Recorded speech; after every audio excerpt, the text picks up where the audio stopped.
Hello guys, welcome back to Peak Time Learners. இந்த வீடியோவில் 6th September 2024 current affairs பார்க்கலாம். Starting SSC point of வியூவிலேருந்து இம்பார்ட்டண்ட்டாக உள்ள current affairs and அதுக்கப்புறமா UPSC எக்ஸாமுக்கு ப்ரிப்பேர் பண்ணுற ஸ்டூடெண்ட்ஸுக்கு இம்பார்ட்டண்ட்டாக உள்ள ஆர்டிகல்ஸ் அண்ட் ஒவ்வொரு ஆர்டிகல்ஸும் எந்தெந்த டைமென்ஷன்ஸில் ரீட் பண்ணணும்னு இதில் ஷேர் பண்ணுறேன். அண்ட் நான் இதில் ஹிந்து டெல்லி எடிஷன் தான் சூஸ் பண்ணியிருக்கிறேன். பிரசிடென்ட் திரௌபதி முர்மு மேம் வந்து மகாராஷ்டிராவில் விஸ்வசாந்தி புத்தா விஹார் வந்து இனாக்ரேட் பண்ணுறாங்க. T20 கிரிக்கெட் ஹிஸ்ட்ரியிலேயே ஹையஸ்ட் பவர் பிளே வந்து மேட் பண்ணுறது ஆஸ்திரேலியா தான். ரீசெண்டாக இந்தியா அண்ட் சிங்கப்பூர் வந்து செமிகண்டக்டர் செக்டார் கூட பார்ட்னர் பண்ணியிருக்காங்க. சித்தார்த் அகர்வால் இவங்க தான் oldest Indian to swim across the English channel alone. Indian club thrower Dharambir இவங்களுக்கு வந்து பாரிஸ் பேராலிம்பிக்ஸ் 2024 கோல்டு மெடல் வந்து கிடச்சிருக்கு. உத்தரப்பிரதேஷ் சீஃப் மினிஸ்டர் யோகி ஆதித்யநாத் வந்துட்டு மொத்தமாக அந்த ஸ்டேட்டில் 18 ஃபுட்பால் ஸ்டேடியம்ஸ் வந்து பில்ட் பண்ண போகிறதா அனௌன்ஸ் பண்ணியிருக்கிறாங்க. கவர்மெண்ட் வந்து 500 million tons of domestic steel வந்து ப்ரொடியூஸ் பண்ணுறதா ஒரு டார்கெட் வந்து செட் பண்ணியிருக்கிறாங்க by the year 2034. Prime minister Narendra Modi வந்து சூரத்தில் water conservation public participation initiative வந்து இனாக்ரேட் பண்ண போகிறாங்க அண்ட் இது குஜராத்தில் தான் இருக்குது. ஸோ இவ்வளோ தான் இன்றைக்குள்ள important point wise current affairs. இதுக்கப்புறமா இம்பார்ட்டண்ட்டாக உள்ள ஹிந்து நியூஸ் பேப்பர் ஆர்டிகல்ஸ் வந்து பார்க்கலாம். இதில் உள்ள first important article 6 Maoist killed in gun fight with police in Telangana. இப்போ வந்து ரீசெண்ட்லி வந்து இந்த மயோயிஸ்ட் இவங்க இன்சர்ஜென்சி குரூப்குள்ள அட்டாக்ஸ் எல்லாம் இன்க்ரீஸ் ஆகிட்டே போகுது. அப்போ ரீசெண்டாக தெலங்கானாவில் 6 மயோயிஸ்ட் வந்து கில் பண்ணியிருக்காங்க இன் கன் ஃபைட் வித் போலீஸ். அப்போ இதில் வந்துட்டு நம்ம இந்த ஆர்டிகல்ஸ் எல்லாம் பேஸ் பண்ணி மயோயிசம்னா என்ன, மயோயிசம்குள்ள ஹிஸ்டரி என்ன, அவங்களுக்குள்ள ஐடியாலஜி என்ன, அண்ட் கவர்மெண்ட் வந்து இதை ரெடியூஸ் பண்ணுறதுக்கு எடுத்திருக்க இனிஷியேட்டிவ்ஸ் எல்லாம் என்ன, ஆன்டி நக்சல் ஆப்ரேஷன்ஸ்னால் என்ன, இதெல்லாமே வந்து படிச்சிருக்கணும். அண்ட் இதில் வந்துட்டு கிரே ஹவுன்ஸ் அப்படிங்கிற ஒரு கீவேர்டு வந்து கொடுத்துருக்காங்க. இந்த கிரே ஹவுன்ஸ் வந்து ஆன்டி நக்சல் ஃபோர்ஸுக்குள்ள ஒரு டீம் ஆஃப் போலீஸ் தான். அப்போ இவங்களை வந்துட்டு எப்படி செலக்ட் பண்ணுவாங்க, அண்ட் இந்த கிரே ஹவுன்ஸ் வந்து மெயினாக ஆந்திராவில் தான் ஃபர்ஸ்ட்டு இன்ட்ரடியூஸ் பண்ணியிருக்காங்க. ஆந்திரா அண்ட் தெலங்கானா செப்பரேட் ஆகிறதுக்கு முன்னாடி ஃபர்ஸ்ட்டு ஆந்திராவில் தான் வந்து இது பண்ணியிருக்காங்க. அண்ட் ஆந்திரா தெலங்கானா செப்பரேஷனுக்கு அப்புறமா இந்த கிரே ஹவுண்ட் போலீஸையும் வந்து ரெண்டாக டிவைட் பண்ணி 2 ஸ்டேட்ஸுக்கும் எடுத்துக்கிட்டாங்க. இந்த கிரே ஹவுண்ட்ஸ்னால் யார், இவங்களுக்குள்ள ரெஸ்பான்சிபிலிட்டிஸ்லாம் என்ன, யாரெல்லாம் இந்த கிரே ஹவுன்ஸில் இருப்பாங்க, அண்ட் இந்த மாதிரி நேட்டிவ் பீப்புள் வந்து கிரே ஹவுன்ஸில் எடுக்கிறனால உள்ள அட்வான்டேஜஸ்லாம் என்ன, இதெல்லாமே இந்த ஒரு ஆர்டிக்கல் பேஸ் பண்ணி படிச்சிருக்கணும். Next one, back to review performance of SCBI audit airport tariffs. இதில் வந்து பப்ளிக் அக்கௌண்ட் கமிட்டி பற்றி தான் சொல்லியிருக்காங்க. இந்த பப்ளிக் அக்கௌண்ட் கமிட்டி வந்து one of the important parliament கமிட்டின்னு கூட சொல்லலாம்.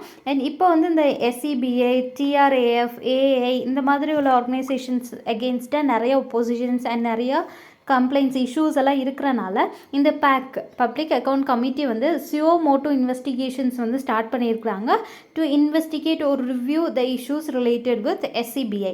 அப்போ இந்த ஒரு ஆர்டிக்கல் பேஸ் பண்ணி பேக்னா என்ன, பப்ளிக் அக்கௌண்ட் கமிட்டினா என்ன, அதில் உள்ள மெம்பர்ஸ் யாரெல்லாம், அண்ட் இந்த மெம்பர்ஸை எப்படி செலக்ட் பண்ணுவாங்க, அந்த பேக்குக்குள்ளே 10-year பீரியட் என்ன, சியோ மோட்டோ இன்வெஸ்டிகேஷன்ஸ்னால் என்ன, இதெல்லாமே இந்த ஒரு ஆர்டிக்கல் பேஸ் பண்ணி படிக்கணும். அண்ட் இதுலேருந்து நமக்கு ப்ரிலிம்ஸில் கொஷின் வர்றதுக்கு சான்சஸ் இருக்குது. Next article, Modi seeks to script Singapore like success stories as India inks key MOUs. அப்போ இதில் வந்து ரீசெண்டாக prime minister Narendra Modi Singapore வந்து விசிட் பண்ணியிருக்கிறாங்க. அப்போ அதை பற்றி தான் சொல்லியிருக்கிறாங்க. அப்போ இந்த ஒரு ஆர்டிக்கல் பேஸ் பண்ணி நம்ம இந்தியா சிங்கப்பூர் ரிலேஷன்ஸ் வந்து படிக்கிறோம், அண்ட் இதோட ஹிஸ்டாரிக்கல் ரிலேஷன்ஸ் படிக்கணும். அண்ட் இப்போ வந்துட்டு 4 அக்ரிமெண்ட்ஸ் வந்து சைன் பண்ண போகிறாங்க. இந்தியா அண்ட் சிங்கப்பூர் வந்து 4 அக்ரிமெண்ட்ஸ் வந்து சைன் பண்ண போகிறாங்க. இந்த 4ம் எந்தெந்த ஃபீல்டில் உள்ளது இதெல்லாமே படிச்சிருக்கணும். அண்ட் இதில் இருக்க 4 வந்து ஒன்று டிஜிட்டல் டெக்னாலஜிஸ். இந்த டிஜிட்டல் டெக்னாலஜிஸில் நம்ம cyber security, 5G, super computing, quantum computing, AI இந்த மாதிரி ஏரியாஸில் தான் ஃபோக்கஸ் பண்ணுறோம். Second one semiconductor ecosystem, third one health corporation, and fourth one skill development. அப்போது இந்த ஒரு 4 ஏரியாஸில் தான் நம்ம அக்ரிமெண்ட் வந்து சைன் பண்ண போகிறோம். அப்போ இந்த அக்ரிமெண்ட்ஸ் எல்லாம் இந்தியாவோட க்ரோத்துக்கு எப்படி ஹெல்ப் பண்ணும் அப்படின்னு படிக்கணும். அண்ட் ஆல்சோ இந்த ஒரு ஆர்டிக்கல் பேஸ் பண்ணி ஆக்டிஸ் பாலிசினா என்னென்னு படிக்கணும், அண்ட் லுக்கீஸ்ட் பாலிசினா என்னென்னு படிக்கணும். இந்த 2 பாலிசிஸும் என்னென்னு தெரிஞ்சிருக்கணும். அண்ட் இந்தியாவுக்கும் சிங்கப்பூருக்கும் ஒரு இந்த பைலேட்ரல் ரிலேஷன் ஸ்டார்ட் ஆகி இது 60th இயர் ஆனிவர்சரி தான் இது. அப்போ இது வந்துட்டு நமக்கு ப்ரிலிம்ஸில் கொஷின் கேட்குறதுக்கு சான்சஸ் இருக்குது. அப்போ இந்த ஒரு ஆர்டிக்கலில் இந்தியா சிங்கப்பூர் ஹிஸ்டாரிக்கல் ரிலேஷன்ஸ் படிக்கணும், அண்ட் எந்தெந்த ஃபீல்டில் வந்து நம்ம அக்ரிமெண்ட்ஸை சைன் பண்ண போகிறோன்னு தெரிஞ்சு வச்சுருக்கணும். அண்ட் இதை பேஸ் பண்ணி நமக்கு ப்ரிலிம்ஸில் கொஷின் வர்றதுக்கு சான்சஸ் இருக்குது. Next article, Kerala emerges on top in business and citizen-centric reforms in key categories. இந்த ஆர்டிக்கிளில் என்ன சொல்லியிருக்காங்கன்னா பிஸ்னஸ் ரீஃபார்ம் ஆக்ஷன் பிளான் இதை வந்து ரிலீஸ் பண்ணது department for promotion of industry and international trade DPIIT from union minister of commerce Piyush Goyal at the conference. இதில் வந்து என்ன ஆயிருக்குன்னா கேரளா வந்து டாப் பொசிஷனில் இருக்குது. Kerala tops in 2 categories of business centric reforms and 7 categories of citizen centric reforms. அப்போ கேரளா வந்துட்டு business centric ரீஃபார்ம்ஸ்லேயும் சிட்டி சென்ட்ரிக் ரீஃபார்ம்ஸ்லேயும் வந்து ஹையஸ்ட் பொசிஷனில் இருக்குது. அண்ட் இதை ரிலீஸ் பண்ணது வந்துட்டு department for promotion of industry and international trade. Kerala வந்து இப்போ டாப்பாக இருக்கிறனால கேரளா ஸ்டேட்ஸுக்குள்ள பாசிட்டிவ் இம்பேக்ட்ஸ் எல்லாம் என்னென்னு படிக்கணும். இந்த ஒரு இதில் டாப்பாக இருக்கிறனால கேரளா ஸ்டேட்டுக்குள்ள இம்பேக்ட்ஸ் எல்லாம் என்ன, கேரளா ஸ்டேட்டுக்கு நிறைய பாசிட்டிவ் இம்பேக்ட்ஸ் இருந்தாலுமே சென்டருக்கு வந்துட்டு நெகட்டிவ் இம்பேக்ட்ஸும் இருக்குது. அப்போ இதை பேஸ் பண்ணி ஸ்டேட்டுக்குள்ள பாசிட்டிவ் இம்பேக்ட்ஸ் அண்ட் சென்டருக்குள்ள நெகட்டிவ் இம்பேக்ட்ஸ் எல்லாம் படிக்கணும். சிட்டிசன் சென்ட்ரிக் ரீஃபார்ம்ஸ்னால் என்னென்னு படிக்கணும். அண்ட் ஆல்சோ பிஸ்னஸ் சென்ட்ரிக் ரீஃபார்ம்ஸ்னாலும் என்னென்னு தெரிஞ்சிருக்கணும். அண்ட் இந்த ஒரு டாப்பிக்கை நம்ம கவர்னன்ஸ் அந்த சப்ஜெக்ட் பேஸ் பண்ணி தான் படிப்போம். அண்ட் இதில் நமக்கு ப்ரிலிம்ஸ்லேருந்து கொஷின் வரதுக்கு சான்சஸ் இருக்குது. நெக்ஸ்ட்டு எடிட்டோரியல் பேஜில் உள்ள ஒரு ஆர்டிக்கிள் தான் Maoist setback security forces deliver major blows to the Maoist but must avoid repression. அப்போ இந்த ஒரு எடிட்டோரியல்லையும் இந்த மாயோயிசம் அதை பேஸ் பண்ணி தான் வந்து சொல்லியிருக்கிறாங்க. இந்த ஒரு ஆர்டிக்கிளில் ஆன்டி நக்சல் ஆப்ரேஷன்ஸை பற்றி அப்ரிஷியேட் பண்ணி தான் சொல்லியிருக்கிறாங்க. அண்ட் ஆல்சோ பிரஹார்னு சத்தீஸ்கர் கவர்மெண்ட் எடுத்திருக்கிற ஒரு இனிஷியேட்டிவ் தான் ஆன்டி நக்சல் ஆப்ரேஷன் தான் பிரஹார். அப்போ இந்த பிரஹாருக்குள்ள பாசிட்டிவ் அண்ட் நெகட்டிவ் இம்பேக்ட்ஸ்லாம் என்னென்னு இந்த ஒரு ஆர்டிக்கல் பேஸ் பண்ணி படிச்சிருக்கணும். Next article income inequality. more jobs and higher taxes can counter the effects of automation. அப்போ இந்த ஒரு ஆர்டிக்கலில் வந்துட்டு இன்கம் இன்இக்வாலிட்டி பற்றி தான் சொல்லியிருக்கிறாங்க. லாஸ்ட்டு 2 டேஸாகவே இன்கம் இன்இக்வாலிட்டி பின்ன லேபர் இன்கம் டிப் இதை பற்றியெல்லாம் வந்து நமக்கு ஆர்டிகல்ஸ் வந்து வந்துட்டு இருந்தது. அப்போ இன்கம் இன்இக்வாலிட்டினா என்னென்னு படிச்சிருக்கணும். What are the negative impacts of income inequality and இதை வந்து நம்ம எப்படி இம்ப்ரூவ் பண்ணலாம் இதெல்லாமே இந்த ஒரு ஆர்டிக்கல் பேஸ் பண்ணி படிக்கணும். Next important article the food security act has rewarmed the PDS. அப்போ இந்த ஒரு ஆர்டிக்கல் பேஸ் பண்ணி ஃபுட் செக்யூரிட்டினா என்ன, பிடிஎஸ்னா என்னென்னு படிக்கணும். அண்ட் இந்த பிடிஎஸ் வந்துட்டு எப்படி ஃபுட் செக்யூரிட்டியை என்ஷூர் பண்ணுது இதெல்லாமே நமக்கு வந்து தெரிஞ்சு வச்சுருக்கணும். அண்ட் ஃபுட் செக்யூரிட்டி ஆக்ட் வந்து national food security act of 2013. பிடிஎஸ்குள்ள ஃபுல் ஃபார்ம் வந்து பப்ளிக் டிஸ்ட்ரிபியூஷன் சிஸ்டம். அண்ட் இந்த பிடிஎஸ் வந்து ஃபுட் செக்யூரிட்டியை எப்படி என்ஷூர் பண்ணுது, how we are ensuring food security through PDS இதெல்லாமே இந்த ஒரு ஆர்டிக்கல் பேஸ் பண்ணி படிக்கணும். அண்ட் இதில் வந்துட்டு இந்த பிடிஎஸில் வந்து நிறைய லீக்கேஜஸ் வந்து இருக்குது. ஃபார் எக்ஸாம்பிள் பிளாக் மார்க்கெட்டிங், டிலைட் சென்சர், நோ ப்ராப்பர் அட்மினிஸ்ட்ரேஷன் இந்த மாதிரி நிறைய லீக்கேஜஸ் வந்து இருக்குது. பட் இப்போ கவர்மெண்ட் வந்து அதை இம்ப்ரூவ் பண்ணிக்கிட்டே வராங்க. இம்ப்ரூவ் பண்ணிகிட்டே வரனால இந்த பிடிஎஸ் லீக்கேஜ் வந்து 41.7%லேருந்து 22%க்கு வந்து ரெடியூஸ் ஆகிடுச்சு. அப்போ இந்த ஒரு ஆர்டிக்கல் பேஸ் பண்ணி ஃபுட் செக்யூரிட்டினா என்ன, பிடிஎஸ்னா என்ன, இதை வந்து நம்ம எப்படி என்ஷூர் பண்ணலாம் அண்ட் இந்த பிடிஎஸில் உள்ள லீக்கேஜஸ் எல்லாம் நம்மளால் எப்படி ரெடியூஸ் பண்ண முடியும் இதெல்லாமே இந்த ஒரு ஆர்டிக்கல் பேஸ் பண்ணி படிக்கணும்.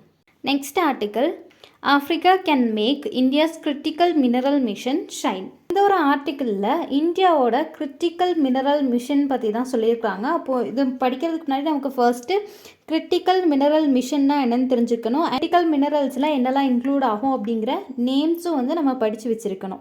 ஸோ இப்போ வந்து என்ன சொல்லியிருக்காங்கன்னா ஆஃப்ரிக்கா வந்து இந்தியாவோட கிரிட்டிக்கல் மினரல் மிஷனுக்கு வந்துட்டு ஒரு ஷைன் வந்து கொடுக்கலான்னு சொல்லியிருக்காங்க. நமக்கு ஆல்ரெடி தெரியும் ஆஃப்ரிக்கா வந்து ரிச் இன் ரிசோர்ஸஸ். ஆஃப்ரிக்காவிலேருந்து நம்ம இந்த மாதிரி மினரல்ஸ் எல்லாம் ரோவாக இம்போர்ட் பண்ணும்போது நமக்கு வந்து நிறைய பெனிஃபிட்ஸ் இருக்குது. நம்ம ரா மெட்டீரியல்ஸை இம்போர்ட் பண்ணி அதுக்கப்புறமா ஃபினிஷ்டு ப்ராடக்ட்ஸை வந்து எக்ஸ்போர்ட் பண்ணலாம். அண்ட் ஆஃப்ரிக்கா வந்து ரொம்ப rich in minerals, rich in resources. அதனால தான் நம்ம ஆஃப்ரிக்கா வந்துட்டு ஃபோக்கஸ் பண்ணுறோம். நிறையா கண்ட்ரீஸில் வந்துட்டு மினரல்ஸ் இருந்தாலுமே மினரல்ஸ் வந்துட்டு கம்மியாக இருக்கிறனால நிறைய கண்ட்ரீஸ் வந்து மற்ற கண்ட்ரீஸ்க்கு கொடுக்க மாட்டாங்க. அப்போ ஆஃப்ரிக்காவில் வந்து நல்லா ரிச்சாக இருக்கிறனால தான் நம்ம அங்கே வந்து ஃபோக்கஸ் பண்ணுறோம். அப்போ ஆஃப்ரிக்காவால் நம்மளோட இந்த கிரிட்டிக்கல் மினரல் மிஷனுக்கு ஹெல்ப் பண்ண முடியும் அப்படின்னு தான் இந்த ஒரு ஆர்டிக்கலில் வந்து சொல்லியிருக்கிறாங்க. அண்ட் நம்ம வந்து இந்த கிரிட்டிக்கல் மினரல் இதை வந்துட்டு எங்கெல்லாம் யூஸ் பண்ணலாம், நமக்கு இந்த கிரிட்டிக்கல் மினரல் மிஷன் வந்து நம்ம எக்கனாமிக் டெவலப்மெண்ட்டை எப்படி இம்பேக்ட் பண்ணும் இதெல்லாமே வந்து படிச்சிருக்கணும். Next article what is vertical fiscal imbalance. அப்போ இந்த ஒரு ஆர்டிக்கல் வந்து ரொம்பவே இம்பார்ட்டண்ட்டான ஆர்டிக்கல். இதில் ஃபிஸ்கல் இம்பேலன்ஸ்னால் என்னென்னு படிச்சிருக்கணும். வெர்டிக்கல் ஃபிஸ்கல் இம்பேலன்ஸ், பின்ன ரோல் ஆஃப் ஃபினான்ஸ் கமிஷன் என்ன, and what is objectives and significance of finance commission இதெல்லாமே இந்த ஒரு ஆர்டிக்கல் பேஸ் பண்ணி படிச்சிருக்கணும். அண்ட் பேலன்ஸ் இருக்கிறனால அதோட நெகட்டிவ் இம்பேக்ட்ஸ் என்ன இதெல்லாமே நம்ம இந்த ஒரு ஆர்டிக்கல் பேஸ் பண்ணி படிச்சிருக்கணும். Next article, can Kerala access funds from the loss and damage fund. இப்போ இந்த ஒரு ஆர்டிக்கலில் எதை பற்றி சொல்லியிருக்காங்கன்னா, இப்போ ரீசெண்டாக வயநாட்டில் வந்து லேண்ட்ஸ்லைடு வந்துச்சு. அப்போ இதை வந்துட்டு ஒரு நேஷ்னல் டிசாஸ்டராக தான் கன்சிடர் பண்ணியிருக்கிறாங்க. அப்போ இதை பேஸ் பண்ணி நம்ம லோஸ் அண்ட் டேமேஜ் ஃபண்டுனா என்னென்னு படிக்கணும். இந்த மாதிரி நேஷ்னல் டிசாஸ்டர் வந்துச்சுன்னா அந்த பிளேசஸ்க்கு கவர்மெண்ட் சைட்லேருந்து இருக்கிற இனிஷியேட்டிவ்ஸில் என்ன, கவர்மெண்ட் சைட்லேருந்து இருக்கிற ஹெல்ப் எல்லாம் என்ன, இதெல்லாமே இந்த ஒரு ஆர்டிக்கல் பேஸ் பண்ணி படிச்சிருக்கணும். And also United Nations framework conversions on climate change, இதை பற்றியும் நம்ம படிச்சிருக்கணும். Next article, JKPC vows to restore Article 370 and Article 35A and Jammu and Kashmir's statehood. அப்போ இந்த ஒரு ஆர்டிக்கலில் என்ன சொல்லியிருக்கிறாங்கன்னா, JKPC the Jammu and Kashmir people's conference இங்கேருந்து ஒரு ரிக்வெஸ்ட் வந்து கொடுத்துருக்காங்க. லைக் ஆர்டிக்கல் 370யும் ஆர்டிக்கல் 35Aவும் திருப்பி கொண்டு வரணும். அது மட்டும் இல்லாமல் ஜம்மு அண்ட் காஷ்மீருக்குள்ள ஸ்டேட் விட்டும் திருப்பி கிடைக்கணும்னு வந்து சொல்லியிருக்கிறாங்க. 2019 ஆகஸ்ட் 5 and 6 கவர்மெண்ட் என்ன பண்ணாங்கன்னா, இந்த 370 ஆர்டிக்கல் 370யும் ஆர்டிக்கல் 35Aவும் ரிமூவ் பண்ணிட்டாங்க. அப்புறம் ஜம்மு அண்ட் காஷ்மீருக்குள்ள ஸ்டேட் விட்டும் ரிமூவ் பண்ணிட்டாங்க. அது மட்டும் இல்லாமல் இதை 2 யூனியன் டெரிட்டரிஸாக வந்து மாற்றிட்டாங்க. Ladakh and Jammu and Kashmir union டெரிட்டரின்னு 2 யூனியன் டெரிட்டரிஸாக வந்து டிவைட் பண்ணிட்டாங்க. Jammu and Kashmir people conference அவங்க வந்து என்ன சொல்லியிருக்காங்கன்னா, இந்த ஆர்டிக்கல் 370யும் 35Aவும் எங்களுக்கு திரும்ப வேணும். அண்ட் ஆல்சோ ஜம்மு காஷ்மீருக்குள்ள ஸ்டேட் விட்டும் திரும்ப வேணும்னு சொல்லியிருக்காங்க. அப்போ இந்த ஒரு ஆர்டிக்கல் பேஸ் பண்ணி ஆர்டிக்கல் 370 அண்ட் ஆர்டிக்கல் 35Aனா என்ன, இதை வச்சு ஜம்மு அண்ட் காஷ்மீர் பீப்புள்ஸுக்குள்ள அட்வான்டேஜஸில் என்ன, அண்ட் ஆல்சோ இதை ரிமூவ் பண்ணனால அவங்கள டிஸ்அட்வான்டேஜஸ் என்ன, இதெல்லாமே வந்து நம்ம படித்து வச்சுருக்கணும். அப்போ ஃபர்ஸ்ட் ஒன், ஆர்டிக்கல் 370 வந்து 1949 அக்டோபர் 17 தான் ஆட் பண்ணியிருக்காங்க. டெம்பரரி ப்ரொவிஷனாக தான் இதை வந்து ஆட் பண்ணியிருக்காங்க.